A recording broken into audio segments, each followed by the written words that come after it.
Assalamualaikum warahmatullahi wabarakatuh, sahabat mahasiswa dan sahabat bimbel.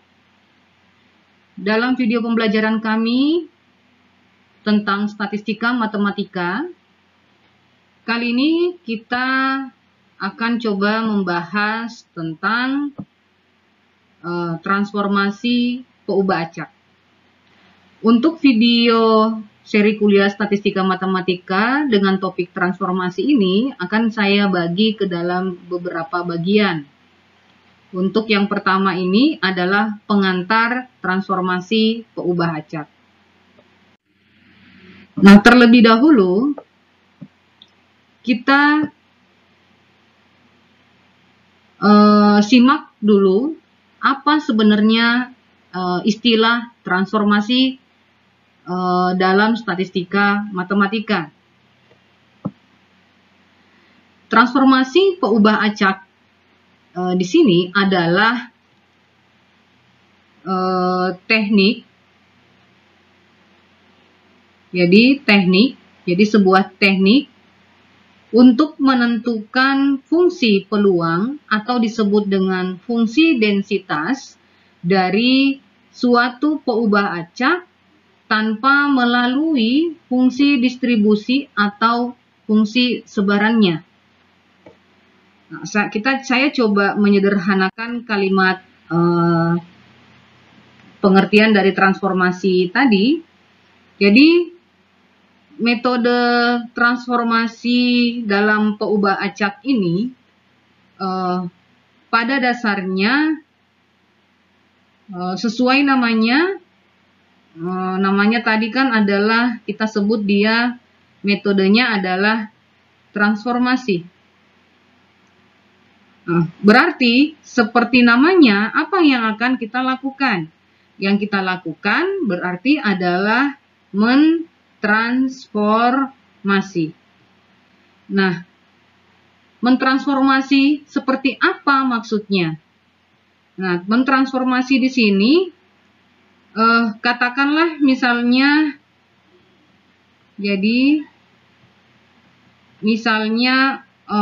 ada sebuah area tertentu. Jadi kita misalkan ada sebuah area tertentu dari suatu peubah acak. Saya misalkan peubah acak X akan kita rubah ke peubah acak lainnya. Jadi areanya kita rubah ke peubah acak lainnya. Saya misalkan dengan peubah acak Y. Ini untuk dimensi dimensi 1. Atau misalnya saya punya bidang. Jadi contoh lain misalnya saya punya bidangnya misalnya UV.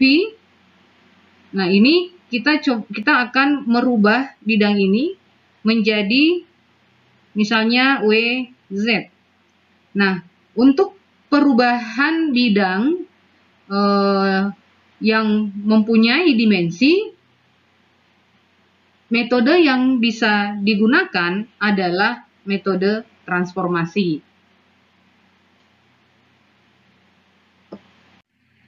Nah, jika kita lihat dari definisi dari transformasi itu sendiri, misalkan diketahui peubah acak X, jadi diketahui peubah acak X mempunyai fungsi sebarannya F dalam kurung X, maka setiap fungsi dari peubah acak X-nya, misalkan diketahui peubah acak fungsi dari peubah acak lainnya adalah Y sama dengan GX, yang dimana fungsi dari peubah acak lainnya itu adalah sebuah peubah atau variabel acak. Nah, maka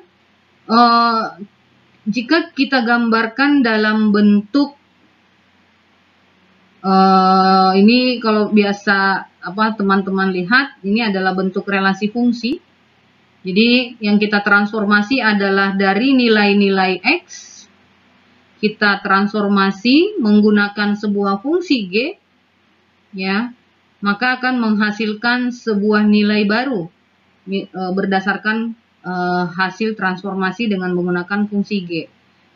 Nah, kalau saya sesuaikan dengan apa yang saya jelaskan pada slide sebelumnya, maka area X ini kita transformasi menjadi area Y.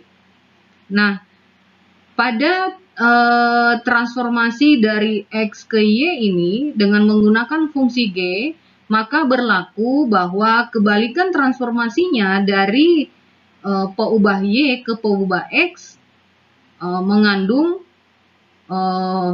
digunakan fungsi inverse dari G-nya, artinya kebalikannya. Nah, untuk X ini, ruang sampel X ini kita sebut sebagai ruang contoh untuk peubah acak X. Kemudian Y di sini, Y Latin kita sebut dengan ruang contoh peubah acak Y. Jika secara teoritis definisinya adalah, nah ini adalah nilai salah satu bagian dari ruang sampel X-nya ditransformasi maka akan menghasilkan A bintang yang merupakan bagian dari ruang sampel Y. Kemudian jika fungsi transformasi dari X ke Y, ini fungsi transformasi dari X ke Y menggunakan fungsi G, maka kebalikan transformasi dari Y ke X akan digunakan fungsi inverse-nya. Nah, bagaimana membentuk fungsi densitasnya atau fungsi sebarannya? Kalau tadi kan misalnya ini X-nya dia mempunyai fungsi sebaran fx. Maka kalau kita punya fungsi lain misalnya Y, maka yang yang akan diketahui adalah fungsi sebarannya, fungsi sebaran dari peubah lain tersebut, yaitu peubah Y. Nah, persamaan yang bisa kita gunakan adalah peluang fungsi f y-nya kita tuliskan dalam bentuk peluang Y elemen A sama dengan peluang dalam kurung G dalam kurung X elemen dari A, maka berlaku bahwa peluangnya adalah peluang dalam kurung G inverse dari A. Atau jika saya sederhanakan, maka misalkan diketahui, jadi misalkan diketahui fungsi. Jika diketahui fungsi peluang dari peubah acak X yang kita tuliskan notasinya dalam bentuk seperti ini, F dalam kurung X kecil, kemudian misalkan diketahui lagi, jadi misalkan diketahui atau ditulis seperti ini. Misalkan misalkan kita definisikan pada bagian lain, kita definisikan peubah acak lainnya, peubah acak lain, misalnya peubah acaknya adalah Y kapital, misalnya Y-nya ini berbentuk fungsi, yaitu fungsi G dalam variabel X, maka dari dua fungsi dari dua peubah acak ini, peubah acak X dan peubah acak fungsi lain dalam X juga, yang akan diketahui di sini adalah ingin diketahui atau akan ditentukan fungsi peluang bagi peubah acak Y-nya, atau kita notasikan dengan F Y kapital dalam kurung Y kecil. Nah, untuk menentukan fungsi peluang ini, ada dua metode yang bisa kita gunakan. Metodenya apa aja? Jadi metodenya itu ada dua, yaitu yang pertama adalah metode fungsi sebaran, dan yang kedua adalah metode transformasi. Jadi dalam menentukan tadi, untuk menentukan jadi metode untuk menentukan fungsi peluang dari peubah acak Y sama dengan Gx adalah ditulis F Y-nya, atau sama halnya jika kita tulis, kita mencari nilai peluang dari peubah acak Y sama dengan nilai Y kecil. Nah, pada video kali ini dan beberapa video selanjutnya nanti yang akan kita bahas di sini adalah metode transformasi. Nah, itu pengantar untuk memahami dulu definisi dari transformasi dalam statistika matematika, yaitu dalam hal ini adalah transformasi dari sebuah peubah acak. Nah, untuk transformasi peubah acak ini yang perlu dipahami oleh sahabat mahasiswa dan sahabat bimbel adalah fungsi. Jadi konsep fungsinya harus diperkuat. Seperti kita ketahui bahwa hubungan dalam transformasi ini nanti kita harus menentukan apakah fungsi transformasinya yang diketahui itu apakah berupa fungsi atau bukan fungsi. Kemudian tentunya jika dia adalah sebuah fungsi, maka fungsinya itu memiliki inverse. Kemudian yang harus dipahami juga bahwa jika diketahui fungsi G adalah sebuah fungsi, tapi G inverse-nya ini belum tentu dia merupakan sebuah fungsi. Nah, kemudian yang harus kita lihat misalnya, ya saya punya persamaan ini, Y sama dengan X kuadrat, maka inverse-nya atau kebalikan dari persamaan ini adalah X-nya adalah sama dengan positif akar Y dan negatif akar Y. Nah, kita coba cek apakah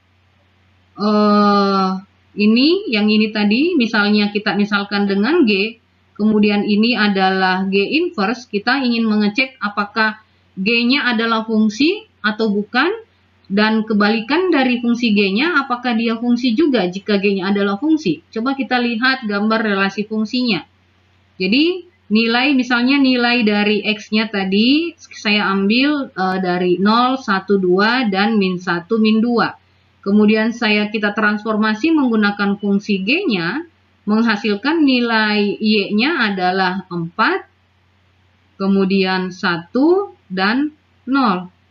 Nah, untuk X sama dengan 2, hasil transformasinya menggunakan fungsi G ini, fungsi Gx kuadrat, hasilnya adalah 4. Kemudian untuk X0 hasilnya 1, untuk X0 hasilnya 0, kemudian untuk X min 1 nilai fungsinya adalah nilai fungsi G-nya adalah 1, dan X min 2 nilainya adalah 4. Nah, kita lihat bahwa untuk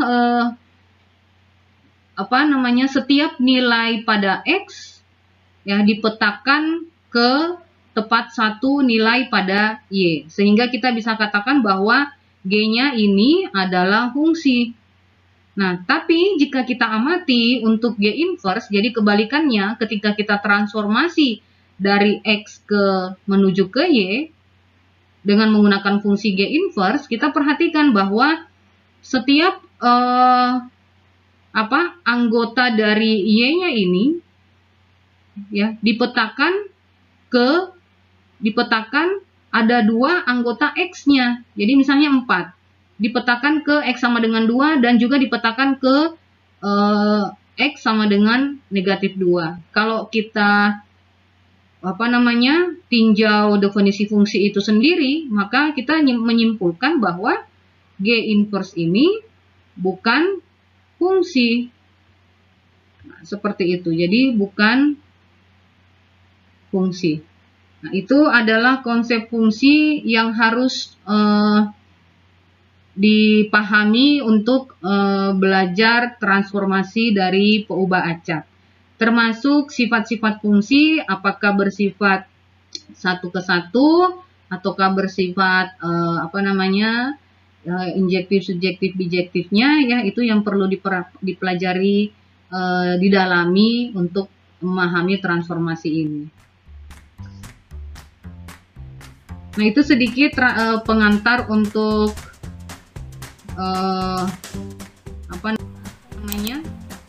dari transformasi peubah acak. Silahkan nanti dilihat atau ditonton untuk transformasi dari peubah acak yang sifatnya diskrit maupun yang sifatnya kontinu pada video-video selanjutnya. Terima kasih. Assalamualaikum warahmatullahi wabarakatuh.